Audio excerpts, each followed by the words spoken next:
Hello student, welcome to our YouTube channel Sanra advance education.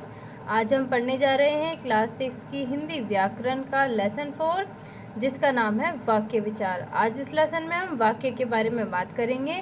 वाक्य क्या होता है, वाक्य के खंड के बारे में बात करेंगे, वाक्य के भेद आदि के बारे में बात करेंगे। Let's begin the lesson. वाक्य शब्दों का वह समूह जो अपना पूर्ण भाव रखता है वाक्य कहलाता है। मतलब शब्दों का एक ऐसा समूह जो हमें पूरी तरीके से एक अर्थ दे, पूरा अर्थ स्पष्ट करे। इस तरीके के शब्दों के समूह को वाक्य कहा जाता है। वाक्य के खंड, वाक्य के कितने पार्ट होते हैं? जो वाक्य हम बोलते या लिखते हैं उनके दो भाग होते हैं। कौन कौन से होते हैं? जिस वस्तु या व्यक्ति के बारे में कुछ कहा जाए, दूसरा वस्तु या व्यक्ति के बारे में जो कहा जाए। तो दो भाग हो गए। कौन कौन से? एक तो व्यक्ति या वस्तु के बारे में जो कुछ कहा जाए, ठीक है, और जो कुछ भी, मतलब व्यक्ति या वस्तु के बारे में जो कहा जाए। ये वाक्य के दो खंड होते हैं। दूसरे शब्दों में हम कह सकते हैं कि वाक्य में दो बातें होती हैं। कौन कौन सी? एक तो व्यक्ति या वस्तु, दूसरा उसके बारे में कही गई बात। दो चीज़ें हो गई हैं, एक तो व्यक्ति या फिर वस्तु, दूसरा जो व्यक्ति वस्तु के बारे में कही गई बात होती है। इस आधार पर वाक्य के दो खंड होते हैं। कौन कौन से होते हैं? उद्देश्य तथा विधेय। उद्देश्य किसको कहते हैं?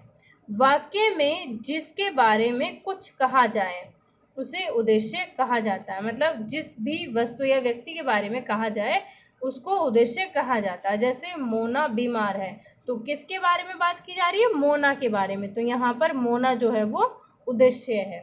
वैसे यहाँ दूसरे सेंटेंस में दिया है जय खेल रहा है, तो इसमें इस सेंटेंस में किसके बारे में बात की जा रही है? जय के बारे में। तो यहाँ पर जो जय है वो उद्देश्य है।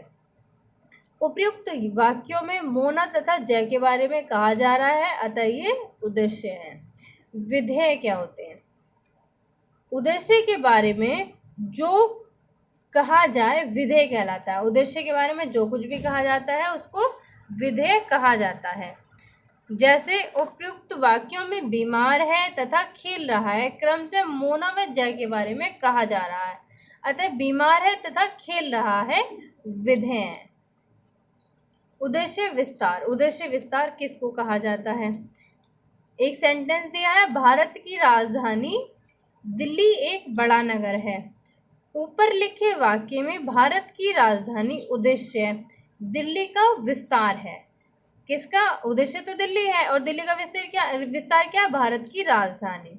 जब वाक्य में उद्देश्य व विस्तार अलग अलग हों तो उद्देश्य और वाक्य का विस्तार उद्देश्य में लिखा जाएगा। जैसे उद्देश्य दिया है दशरथ के पुत्र राम लक्ष्मण, तो दोनों है। दशरथ के पुत्र तो हो गया है विस्तार, उद्देश्य का विस्तार, और उद्देश्य क्या है? राम लक्ष्मण। तो विधेय क्या है? बन गए। तो ये जो उद्देश्य है इसको, उद्देश्य विस्तार को भी इनके साथ ही लिखा जाता है। वाक्य के भेद। रचना के अनुसार वाक्य के भेद। रचना के अनुसार वाक्य तीन प्रकार के होते हैं। कौन कौन से होते हैं? साधारण वाक्य, मिश्रित वाक्य, संयुक्त वाक्य। रचना के आधार पर वाक्य कितने प्रकार के होते हैं? तीन प्रकार के। साधारण वाक्य, मिश्रित वाक्य और संयुक्त वाक्य। साधारण वाक्य कौन सा होता है? जिस वाक्य में एक ही उद्देश्य और एक ही विधेय हो, मतलब एक ही तो उद्देश्य और एक ही विधेय हो, तो उसे साधारण वाक्य कहा जाता है। जैसे मोहन पुस्तक पढ़ता है, तो इसमें मोहन केवल एक ही उद्देश्य है और पुस्तक पढ़ता है एक ही विधेय है। तो ये जो वाक्य है ये साधारण सेंटेंस है, साधारण वाक्य है। मिश्रित वाक्य। जिस वाक्य में एक प्रधान वाक्य और एक या अधिक आश्रित वाक्य हो, मतलब एक तो मेन सेंटेंस हो और बाकी उसमें एक या एक से ज़्यादा भी आश्रित वाक्य हो, तो उस सेंटेंस को, उस वाक्य को मिश्रित वाक्य कहा जाता है। जैसे माली देखता है कि बगीचे में फूल खिले हैं, तो इसमें दो सेंटेंस है। मुख्य वाक्य क्या है? माली देखता है, और एक आश्रित सेंटेंस दिया गया है इसमें बगीचे में फूल खिले हैं। उपयुक्त वाक्य में माली देखता है, मुख्य वाक्य है, प्रधान वाक्य है, बगीचे में फूल खिले हैं। यह आश्रित अंग वाक्य है। ठीक है, तो इस प्रकार के जो सेंटेंस होते हैं ऐसे वाक्यों को मिश्रित वाक्य कहा जाता है।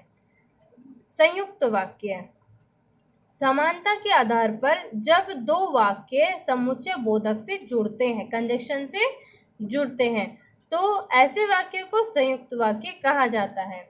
जैसे मोहन लिखता है और राम खेलता है, तो इसमें और से दूसरे सेंटेंस को जोड़ दिया गया है।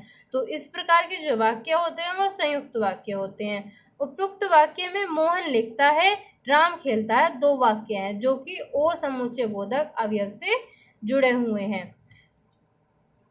अर्थ के अनुसार वाक्य के भेद, अर्थ के अनुसार वाक्य के निम्नलिखित 8 भेद होते हैं। कौन कौन से? साधारण वाक्य, साधारण वाक्य में किस प्रकार के वाक्य आते हैं?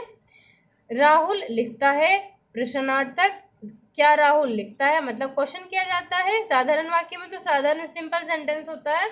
और निषेधार्थक वाक्य में राहुल नहीं लिखता है, उसमें किसी काम के क्रिया के ना करने की बात की जाती है।